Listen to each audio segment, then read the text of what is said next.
Hello, my name is Dia Sayed, and I am the founder and CEO of Girls in Sports Alberta. I'm also an alumni at the King's University. I am so excited to talk to you today about confidence, physical literacy, and play, and how we can integrate play back into our lives as an adult in our daily physical activity. All right, so, just a little bit about me. I'm a mother of two and a wife to an amazing husband. I had a prior career as an account manager for Northern Alberta with Enterprise Holdings. I did decide that sales was not for me, and so I recently graduated from the King's University with the Bachelor of Arts Social Sciences with a concentration in kinesiology. I'm a trained and certified volleyball coach, and I've coached at a club level for 8 years out in Spruce Grove. And recently, I have founded the company Girls in Sports Alberta during this pandemic to address the clear disparity found here in the province with girls in sports. And due to this and other opportunities that have come about, I have just recently accepted the youth program director's spot for the Edmonton Ultimate Players Association, and I am now responsible for growing the game of Ultimate here in the Edmonton area. So a lot of really cool opportunities, and let's move on to my story about how Girls in Sports Alberta started, especially because it's really relevant to Kings. So what is Girls in Sports Alberta? So I'll give you a little bit of a background to how this company started, and actually all started at Kings. I recently graduated there, as I said before, and one of my courses that I did in the fall was a introduction to research. And me being wanting to go back to school specifically for kinesiology, I wanted to make sure that my topic that I chose to research was relevant to my interests. So I decided, knowing the national stats of girls' participation in sport, I decided, hey, why not research locally to compare the numbers nationally? Now, granted, these introduction research courses, they tend to be a small research project. So you're getting a sample size of maybe 10 surveys and maybe 1 or 2 interviews, and that's it.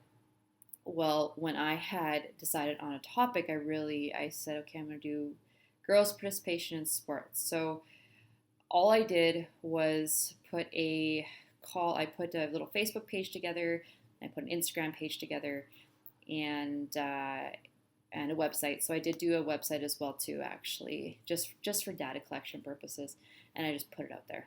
I put it into groups as much as I can. I just followed people as much as I could, and lo and behold, after all of that sort of span from October to about December, I got 440 survey responses and 90 people agreeing to the interview. And I only interviewed about 50 people. But what this told me was that people wanted to see some answers that wasn't happening fast enough. And I got asked consistently in my interviews, what are you going to do about this? Where's this data going to go? What's going to happen next? And I decided, look, I'm going to try to make an impact. And that's how Girls in Sports Alberta was born. So when I say we, it's really and I do have a team of volunteers that I'm slowly growing, but I decided to create this company called Girls in Sports Alberta with the sole purpose of advocacy, and it just kept on growing and growing. So I actually had an individual reach out and say, hey, how can I help your organization? She was a Team Canada volleyball player, and so we put together a program. And so getting into what we offer, so one of the programs we currently offer right now is a mentorship program, and actually one of our Eagles from the volleyball team is on there. So we offer mentorship program. It's all virtual, so teams can go sit down with athletes from across Canada in U Sport, in the ACAC, in the OCAA, I believe is what it's called, NCAA Division I athletes, and I even have a Olympian who plays on the Team Canada Rugby Sevens. And so people can book sessions with these athletes, chat, and whether it be a Q&A or maybe just kind of explaining their own story or maybe a part of their story that these athletes want to hear, and they give an opportunity to connect with these athletes more and build that relationship.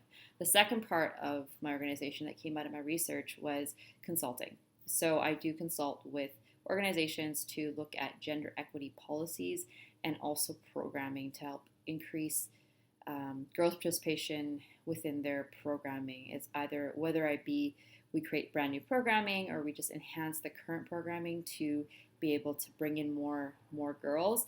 It's really kind of what the organization needs. And instead of just trying to give them a cookie cutter model, this is what you have to do, we really dig deep into finding out why girls are not participating in a sport, in their organization, or whatever it might be.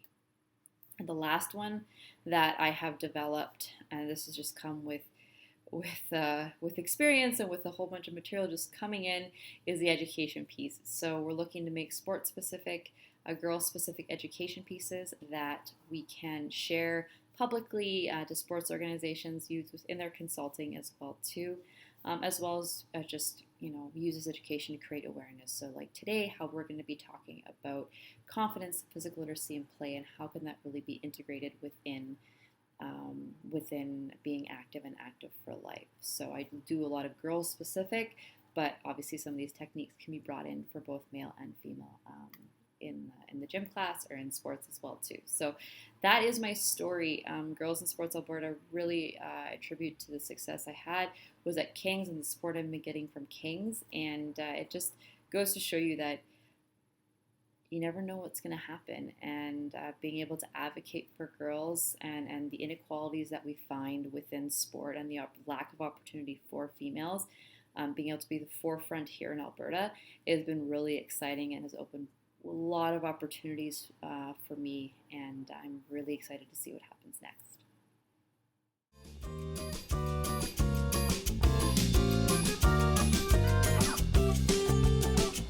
Hey, go ahead. Yay!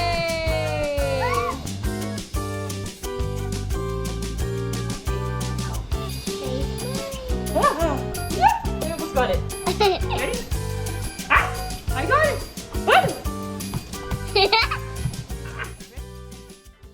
All right, so how did you feel? Did you even attempt to juggle if you've never juggled before? Were you a little bit iffy on even starting? I can tell you right now, I am a terrible juggler. And when I first did this activity, now with my daughter a while ago, and I had to do it in front of people, I was a little intimidated to learn a skill just like that. I almost didn't want to have fun with it because I felt like I needed to juggle perfectly or within the rules of juggling in order to do it well. So let's keep that in mind as we go about how confidence and play kind of intertwine when it comes to physical activity and physical literacy. Let's look at the definition of confidence. So, confidence is a feeling of self assurance from appreciating our own level of abilities.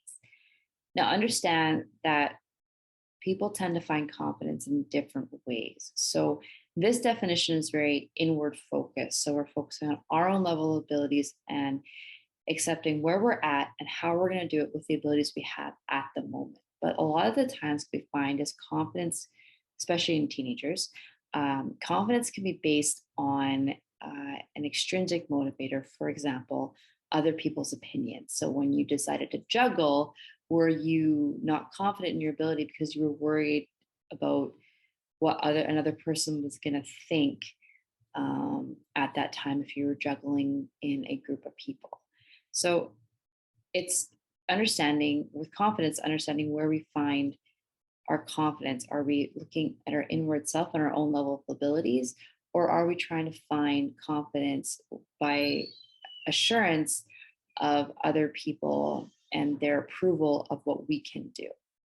So when it comes to play, play is an intrinsically motivated activity that is done purely for enjoyment. So play tends to be the physical activity of our childhood, and kids tend to be, it's a free activity that is used to explore environment, express oneself, dream, and pretend.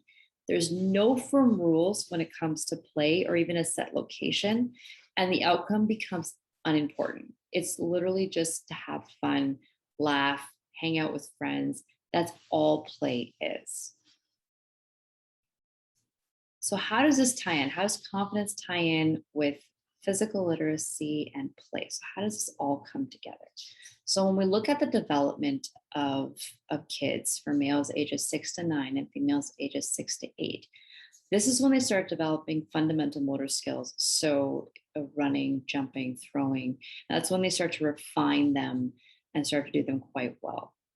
So during this stage of fundamentals, the target is about 180 minutes of physical activity per day, with 60 of those minutes spent in vigorous physical activity.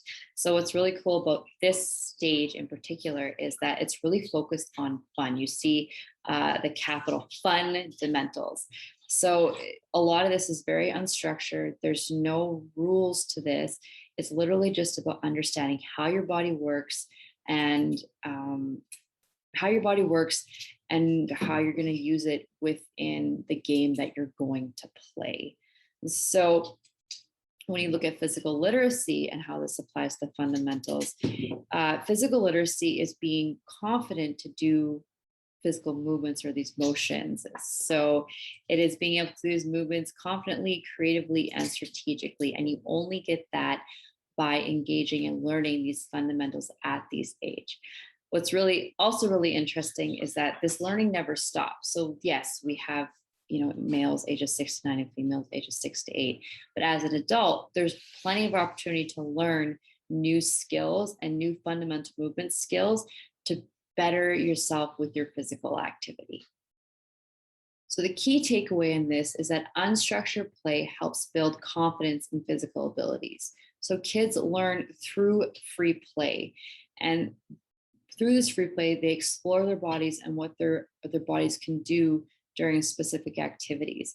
And the unstructured part comes in because the minute you add structure, it's almost an intimidating factor. We find that as adults as well too, where if there's a certain way of doing things, we almost don't want to do it because if we fail, then it's a bad thing. Whereas kids, because there's no structure around it, if they climb a different way, it's okay, but they're exploring the strengths and weaknesses of their body and how to use that body in the environment. How does this apply to adults? So as adults, as people, we go through 3 different stages when it comes to physical activity. So we did talk about play and how it's very unstructured. It is up to the imagination. There's a lot of creativity behind play. Next, we look at games. Games provides a little bit more structure. And it's the outcomes determined by luck or skill and strategy. And there's really informal and formal rules. Sport is the physical activity and skill competition. So the outcome is incredibly important. There's skills and techniques that you have to learn specifically to be successful, and there's specialized facilities and equipments. So as adults, we tend to lose our confidence to explore and get creative when it comes to play or unstructured games. So when we're presented with the opportunity to have a very unstructured play, we almost don't want to do that just because we don't feel confident in our ability to be creative and explore. So we tend to get stuck between games and sport and are scared to go back to play. This can allow us to not really embrace new techniques or try new techniques for the fun of it. And by limiting that and not really embracing that unstructured play or putting that intrinsic motivation that play brings to our learning new techniques, we can really bring ourselves back and not want to try new things. But if we embrace the act of play and find our intrinsic motivation, that'll help us learn to enjoy play. And then we become confident to perform at the level that we're at this very moment. And that's very key. It's about learning and exploring where we're at right now during a game or a sport, and then embracing that and having fun with that, because that's just going to bring you up to the next level. And it's really going to help you enjoy that. We have the upper hand because we know the process of development that we must go through when we learn a new skill. This allows us to have a better understanding of our perceived competencies and embrace the process and have fun with the process of learning. So how can you play as an adult? So first one is engage in risky plays. So That can vary. It may mean that you try climbing for the first time, or maybe you walk on a balance beam, or whatever it might be. But engaging in that risky play and challenging yourself with your physical ability right now. You can also create a new game. So as kids, we're really encouraged to create that new game, and we tend to lose it as an adult. So, for example, I was teaching ultimate frisbee today, and I saw a group of kids play keep away with a hat. They were having the time of their life. They were having so much fun, but it was just really simple. But they created the rules, they created the game, and doing that as an adult and challenging yourself to have fun with that is something that you can do to help you kind of embrace play again. The next one is play a pickup game of any sport and don't have to worry about the score. Um, and try to make sure that everybody's having fun, and also introduce a creative rule. So maybe you play a pickup game of kickball and maybe you make up a new rule um, that allows you to bring about that creativity and bring about that fun when it comes to that kind of play.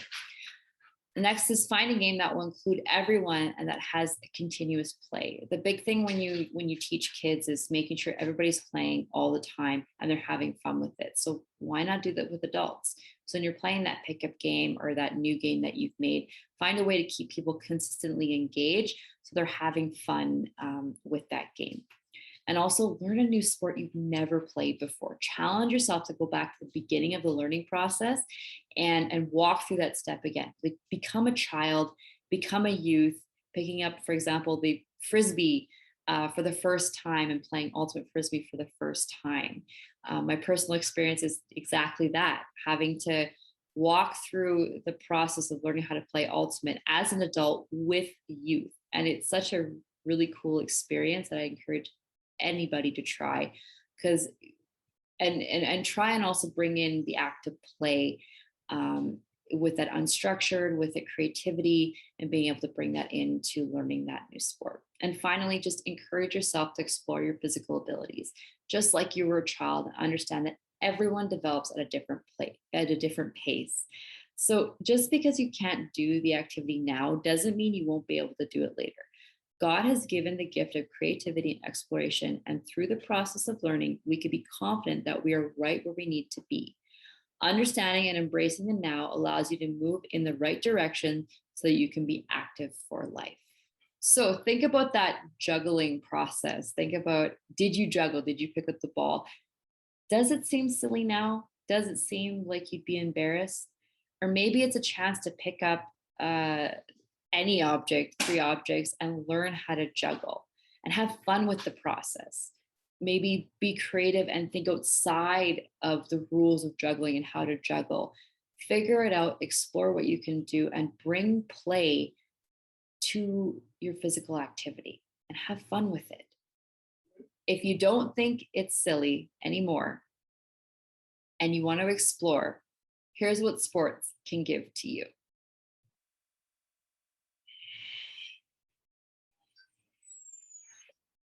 Has given me social skills that allow me to get together with other people from different communities and backgrounds. It also develops my leadership and communication skills, which I think will help me to have a better future.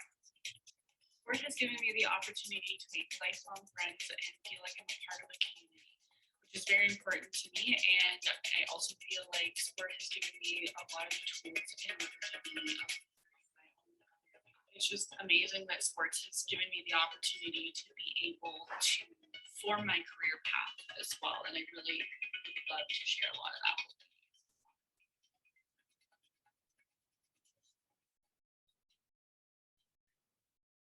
you. Thank you so much for listening to the presentation today. If you have any questions for me, you can email me at girlsinsportab@gmail.com, or you can visit our website at girlsinsportab.ca.